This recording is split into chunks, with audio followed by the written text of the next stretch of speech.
Good afternoon, beautiful people, and happy Sunday. It's November 2nd, which means Election Day is right around the corner. Just 2 more sleeps until we find out who the next mayor of New York City will be, which brings us to our topic today. We're digging into how charitable donors, tax-exempt organizations, and political machines may be colluding right in front of us. We're talking about millions and millions of dollars, hidden coordination, and potential subversion of our campaign finance laws. Let's dive in. Welcome to Nellie Miranda.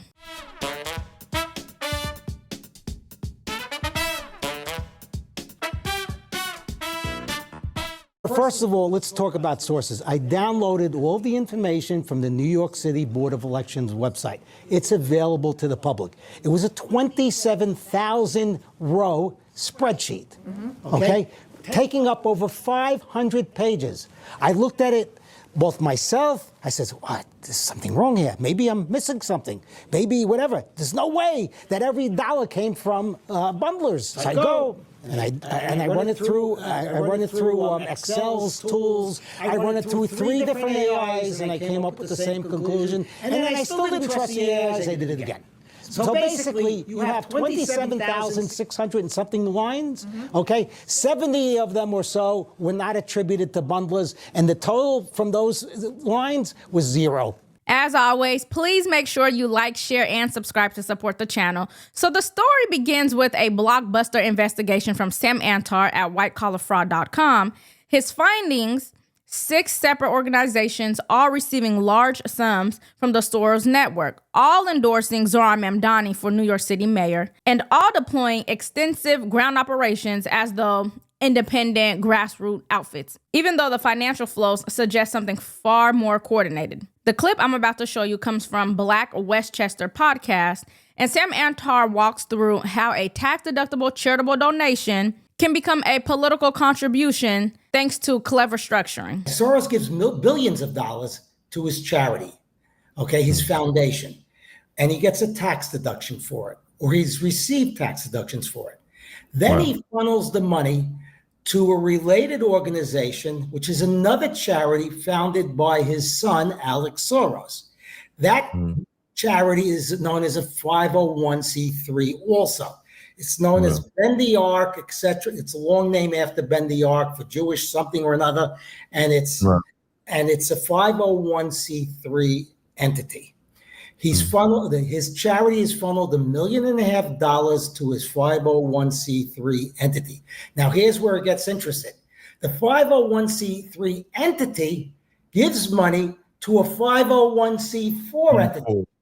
Soros, 501c3 charity, 501c3 charity, 501c4 political entity. Had he given it to the political entity directly, he'd receive no tax deduction. But what makes this situation even more concerning is that the money that the 501c3 Ben the Ark gave to the political action organization is also a Ben the Ark entity known as a 501c4. They're sister entities, one for charity, one for political action. So to slow things down, here's how it allegedly worked. Wealthy donors give money to a 501c3 charity, which is tax deductible. That charity transfers funds or routes funds to a 501c4 advocacy organization, which can engage in political campaign activity. The C4 or affiliated PACs then support a candidate, and in this case, Zohran Mamdani, through ground operations, door knocking, phone banking, endorsements, etc. But the original donor claim was a charitable deduction. So voters view these operations as grassroots and independent, but the evidence suggests that they were centrally coordinated at scale. Antar lays out a 5-step methodology. Here's a simplified version. Step 1, donor makes charitable contribution, C3, which is tax deduction. Step 2, the charity passes funds through a network of foundations and organizations. Step 3, the funds reach C4 organizations that can engage in political activity. Then step 4, the candidate and campaign benefit from the operations. And then step 5, the elected official may then support policies that reinforce and expand the network's power structure. I think the huge red flag is money that should be used for purely charitable, non-political ends may be diverted into partisan campaign operations, all while the donor enjoys a tax deduction that normally would not be allowed for pure political giving. Make the Road New York is a 501c3. It's a charity. Right. Make the Road Action is a 501c4. It's political action. So what you have here is Make the Road gets a substantial amount of money, $16 million from the United States government. I think there's about $7 or $8 million from state governments. But whatever the number is, it doesn't matter for purposes of our illustration. So you're getting government money, and then you're transferring it to Make the Road Action, which is a 501c4. And you can say, well, yeah, listen, here's the problem. Cash is fungible. Even if the government money was put in a separate bank account and expensed separately, right? Mm-hmm. It frees up money that they would have that they would need to support political activities. So in other words, it doesn't really matter how you label the funds. Cash is cash, and cash is fungible. So the money goes to its Make the Road Action, which is a 501c4, and Make the Road Action endorses candidates like Ben the Arc 501c4 does, right? And and not only that, but it has Make the Road Action has an incestuous relationship with the Working Families Party PAC. Remember the PACs? That PAC has to disclose the expenditures it's making on behalf of candidates, and that's how I took the transaction. It had a transaction where it donated $45,697 in a single day to Working Families Party National PAC, and Working Families Party National PAC gave it back the same day in the form of, there was, I'm donating money to you, and you're giving me back the money because I'm paying you to do something for me.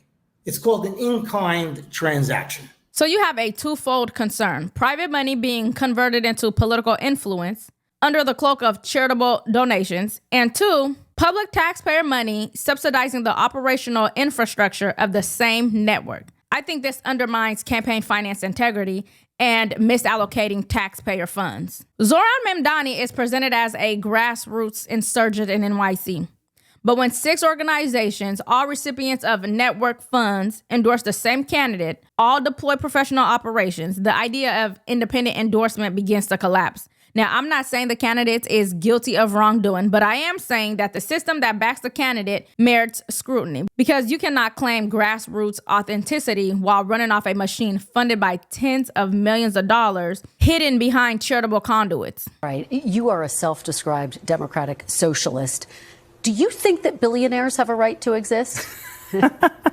I don't think that we should have billionaires because, frankly, it is so much money in a moment of such inequality.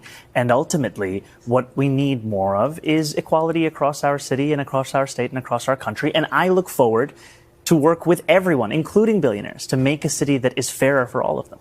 It's ironic. Zohran Mamdani constantly rails against billionaires, yet his campaign is bankrolled by them. Without those same billionaires that he claims to despise, there wouldn't even be a Zohran Mamdani. That's the ultimate hypocrisy, but it also proves something much bigger. Whether conservative or progressive, billionaires on both sides are paying for influence. And in the end, Mamdani will be working for their interests and not the people's. You have billionaire progressives and you have billionaire conservatives, okay? Right. There's billionaire moderates, but I want to use progressive versus conservative for a more stark comparison, okay? Right. What is really going on here? Why would billionaires, any billionaire, want to fund the party that's calling for socialism, dismantling capitalism? Well, a lot of them are calling for dismantling capitalism. Why are they doing this? Okay. It seems to run contra to their interests. Right. Now, there's money, and then there's power and influence and resources. Okay. Right. Mm-hmm. How much money can you spend if you're a billionaire on cars and other luxury items? All right. Yeah. Right. If you put the money into a charity, right? Okay. That becomes generational influence, although you don't have direct access to the money. You can Right. still put your friends and your cronies and your relatives on payroll, et cetera, et cetera, et cetera. So here's the question we should really be asking ourselves. 1, where did the money go? Did it stay in charitable causes or end up in C4s or PAC operations? And 2, do the field operations reflect true volunteerism, or are they part of a centralized political mobilization apparatus? Let me know your thoughts in the comments. And if you are in New York, get out there and vote, because free is going to cost you, the taxpayers. But if you gotten any value from this video, please make sure you like, share, and subscribe to support the channel, and ring the bell so you never miss an update. Thanks so much for watching, and I'll see you in the next one.